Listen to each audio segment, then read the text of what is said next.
Good morning. Welcome back to the Red Mic and happy Friday. First Friday of Lent. Don't know about you, but I'm going to a fish fry later tonight. Really looking forward to it. Glad you're here. I really am.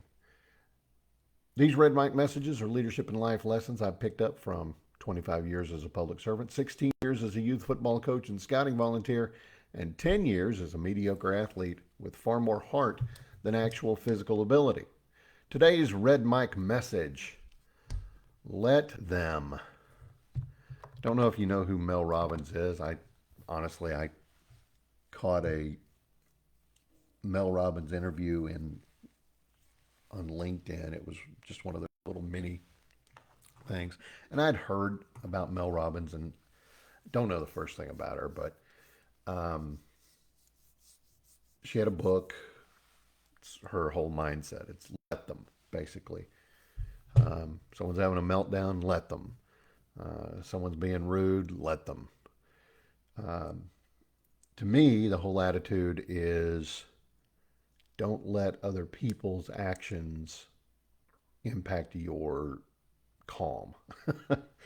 um, Obviously, you're going to have instances where you have to interact, you have to react to what someone says, does, etc. But more often than not, you can just let it go. Let them talk. Let them vent. Let them do whatever they're doing. Too often, you will waste time worried about other people's opinions, waiting for permission, waiting for the perfect moment, waiting for validation of some kind. Life doesn't wait though. So your next move shouldn't be up for anyone's approval or acceptance or whatever.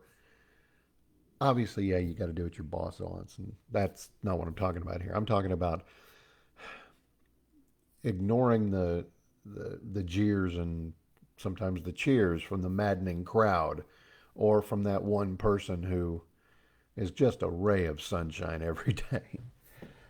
You know, it's a pretty day, isn't it? Yeah, but that means I'm going to have to go out and do some yard work later. Really? Come on. To me, what I got out of Mel Robbins' let them mindset is let people doubt, let them judge, let them misunderstand. Their opinions are their burden, not yours. And you can't try to control others because if you try to control other people, the less control you're probably going to have in your own life. So let people be who they are. Accept situations as they unfold. You know, you've heard me say this before. Life is more often than not how you react to it, or sometimes how you don't react to it. Focus on what you can control: your actions, your reactions, your energy, your attitude, your mindset, all of that.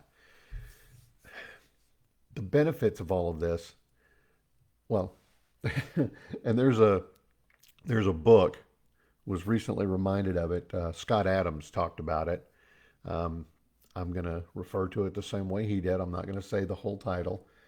Um, it's uh, what's the exact title? It's out of my head. But the gist of the title is how to not give a f word. Yeah. Well, that's kind of the whole let them attitude as well. You're going to feel happy. You're going to feel less frustrated if you don't let them harsh your calm. It's going to strengthen your relationships, believe it or not. It's going to help you with your own emotional peace, your own emotional control. It's going to help you prioritize the things that really matter. And believe it or not, yeah, as much as anything else, sometimes, well, more often than not, you need to put yourself first because it's like being on an airplane. If you're with a old person or a young child, what do they say? You put on your mask first. Well, initially, some people think, well, that's selfish. Well, no, because if you practice that self care, boom, you got it on, you can breathe. And if that sudden decompression continues and then everybody else starts passing out, Well, you got the mask on, you can help the people in your party. So, yeah, it's counterintuitive. It seems selfish, but it's really not, because by protecting yourself in that moment, you're really making it to where you can help protect everybody else. So, how do you do this? Well, be mindful of everything going on around you. Notice when people are trying to suck you into their drama. Try to figure out your own patterns. Do you jump into help too soon, too often? Accept their situation, their attitude, their mindset, their hair on fire. Accept it and allow it. Not everything needs your input. Sometimes, particularly if you're in a management role, sometimes one of the best things you can do is when you're talking to a manager underneath you or a team lead or whatever they're called, and they come to you with a problem, ask them, well, how do you want to handle it? What do you want to do? Make them come up with the answer. They probably already know, the better thing to do. Or tell them, I'd like to see this, this, and this.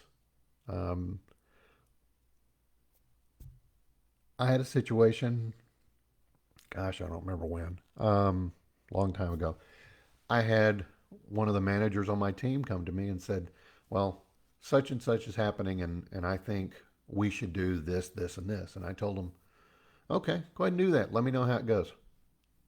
And they were shocked because they thought that by bringing it to me, I was going to jump in and do that for them. No, I gave them that opportunity to manage the situation themselves. And I think it made them a better manager, a better boss, if you will. So, again, accept and allow. Not everything needs your input, because remember, let go. It's not always your circus, it's not always your monkeys, right? Listen more. Not every conversation needs your advice. Sometimes people will come to you and just vent just because they need a safe place to do it. Actions, reactions, not taking actions. I think another part of the whole let them mindset is when you hesitate because of what other people say or might say, stop, listen, let them talk. Their words don't define you or what your action should be. The only thing that matters is how do you manage that situation? How do you let them manage that situation? Move on. Let them move on. Again, sometimes they're just venting because they need a safe place to do it. Remember, when it comes to your own actions and reactions, you don't need perfection. You don't need permission. Take that breath. Count to 5. Let the naysayers, let the negative Nellies, let all of that fade into the background and be the noise that it really needs to be. Because at the end of the day, the only approval that really matters really is yours. So, again, let them. Think about it. That's today's Red Mike message. I really appreciate you being here. I humbly ask that you give us a like, a follow, and a share. And increasingly, the share is the more important of those. Yes, I want you to like us. I want you to follow. But please share with the other people in your social circles. Doesn't matter where you're listening to this, whether it's Facebook or LinkedIn or Instagram or wherever it is. It's easy. You click it, boom, you're done, right? I'd appreciate it much. I hope you all have a great weekend. I really do. I'm looking forward to it. Going to see a fraternity brother this weekend. Hadn't seen him in probably a month or two. Really looking forward to that. Y'all go out and have a great one. And I'm going to go have some fried fish later tonight. I'm really looking forward to that too. I will see y'all again next time. Again, have a great weekend. I appreciate you so much. Life is short. Drink the bourbon.